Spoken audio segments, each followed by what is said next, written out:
Justin, it's Carmine Appice. How are you? I'm excellent. How you doing today? I'm very good. Right in the middle of the day of doing this barrage of interviews. Sorry, I'm a couple of minutes late.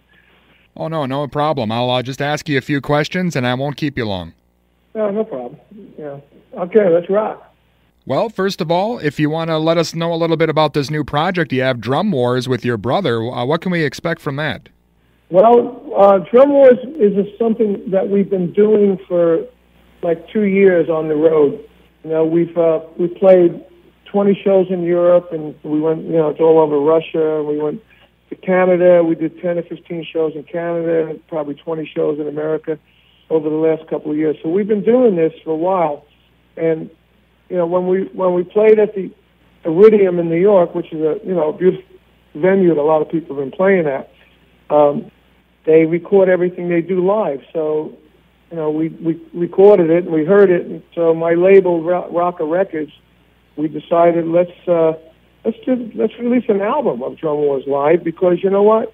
It's all about a live show anyway. It was put together as a live show, as something that is totally unique for today, because what we're doing is the Gene Cooper and Buddy Rich drum battles. But, they used to do it to jazz. We're doing it to hard rock and heavy metal music, where we use that hard rock and heavy metal song as a basis for us playing these solos in and around the songs. Some songs we play together. Some songs we play by ourselves. So basically it's a combination of a lot of the hits that we were involved in our careers, and there's some original music on there as well, like this song called Drum Wars Part 1, Drum Wars Part 2, which basically is the band participates in it, but it's mostly, some drum things that we do together, which, end up being battles back and forth like they did in the 40s. And it's a little bit of comedy in there. We actually left the intro that we have in the actual live situation. We have an intro that introduces us to the audience. It's sort of like the wrestlers, come out, and we have a friend of ours, Joe Benson from KLOS in L.A. He would say, welcome, ladies and gentlemen, like that. Welcome to Drum Wars. Then he'll introduce Vinny, introduce me. For me, he says I'm 365 pounds using double bass drums to burn more calories. So it makes it a very fun kind of show, and then we take it up from there. But then we do some drum battling. It's just really a lot of fun.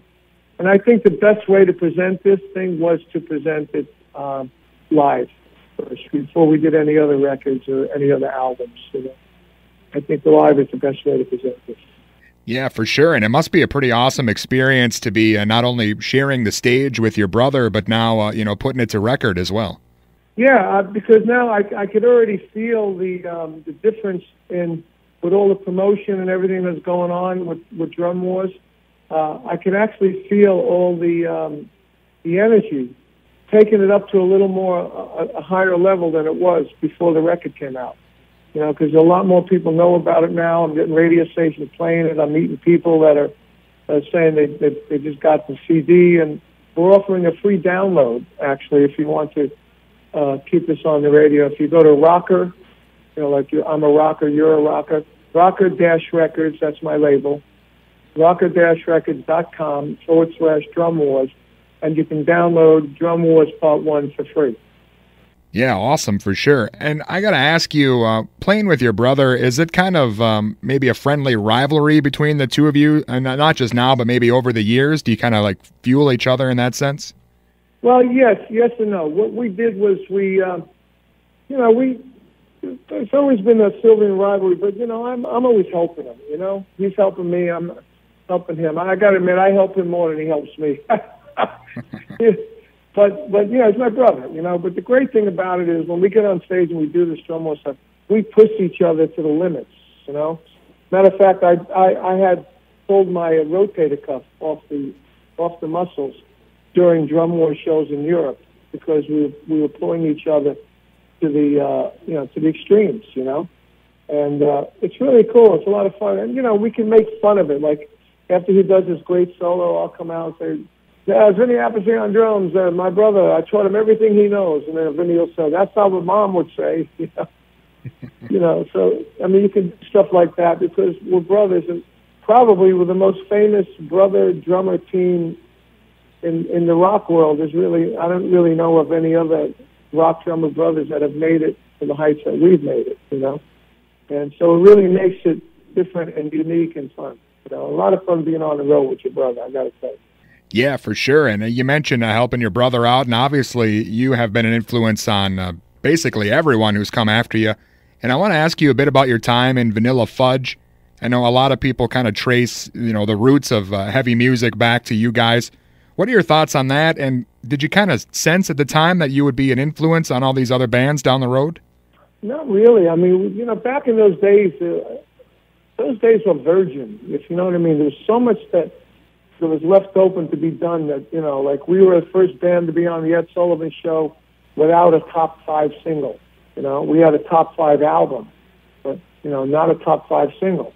And the next year we went on and we had a top 5 album and a top 20 single, And, there's those kind of things. There was all these firsts that were available. When I came out with Big Drums, that was the first time anyone in rock had done big drums. I wrote a drum book. That was the first time any rock star wrote an instructional book, So there was a lot of firsts that were done back then, and we just did them. We didn't know we're going to influence a whole generation or 2 or 3 generations of musicians, And Vanilla Fudge is still going. We're releasing Vanilla Fudge is coming out with an album March 3rd, a brand new album of arrangements, which we haven't done this since, the old days. We did an album in 2006 of Led Zeppelin songs. But this album is called Spirit of 67, where we took songs from 1967 and we just redid all these songs the way we do them, like Break On Through by The Doors, and White a Shade of Pale, and Give Me Some Lovin', and The Letter, For What It's Worth, I'm a Believer. Those kind of songs don't sound anything like the way they sounded anymore, on our record anyway. And that's coming out in March 3rd. So that band is still around and still doing stuff. And even today, when I play with Vanilla Fudge, after playing with all these other great bands, Rod Stewart and Jeff Beck and Cactus and all that stuff, Vanilla Fudge is the only band that I emulate a percussion section with Vanilla Fudge, where, all the other bands just playing time and playing good, including my new band, Rated X, just playing good, dynamic stuff. But with Vanilla Fudge, I have to think more like a percussion section, Interesting. Well, yeah, you mentioned playing with basically a who is who. I know you played with Rod Stewart, Jeff Beck, Ted Nugent, Pink Floyd. I mean, basically everybody. Is it possible for you to pick a favorite as far as playing with some of these heavyweights? Well, you know what? It's hard to pick a favorite. If I was to pick a favorite for an all-time, unbelievable time playing with him, I would have to say Rod. Because, I got to play, my style. I got a solo every night, and we played in front of 20,000 people every night, minimum. Sometimes we played in front of 35, 40,000 people at stadiums. But it was amazing, traveling on our own jet, traveling. I never traveled in a tour bus until 1984 with Ozzy. I didn't even know what a tour bus was, I always traveled by planes and limos up until that point. And then with Rod, it was beyond that. It was limos, private planes, sometimes Learjets, and playing in front of, thousands and thousands of people. And the good thing was 90% of them were women. I have a show I'm doing now also called The Rod Experience, which has 3 members of the Rod Stewart Band, plus a couple other guys that were in other great big bands. And so it's an all-star cast. And what we do is we do the 1979 Blondes Have More Fun tour live with a guy that looks and sounds just like Rod, So we play all that stuff that he doesn't play anymore, the way we used to play it. Now, we just came back from China. We did that at the Venetian in China for 5 nights and went over great. We did some shows in Dallas, went over great. So in 2015, I'll be doing some more of that also. And that's just a show. It's not, there's no albums or anything. It's just the Rod Experience show. You can check it out on the rodexperience.com and see what I'm talking about. And it sounds just like the Rod Stewart group. And this kid looks like Rod, sounds like Rod. And we do that high energy rock and roll show that we used to do in '79. And I got to ask, is it true? Did you write or maybe co-wrote that song, Do You Think I'm Sexy? Was that you? I did. I co-wrote that song. Matter of fact, on the Drum Wars record, we do that. But I have a heavy version that I released on my Guitar Juice record with Pat Travis. And it's a really heavy rock version of it. And it's been going over great everywhere we go. And everybody knows that song, from Russia to the West Coast, you know. Everybody knows that song. And doing it the way we did it on Drum Wars is really heavy. And that song just keeps going. You know, a great song's a great song. I also co-wrote Young Turks with Rod. So when I do the Rod Experience show, we play Young Turks in that show also, a little extra.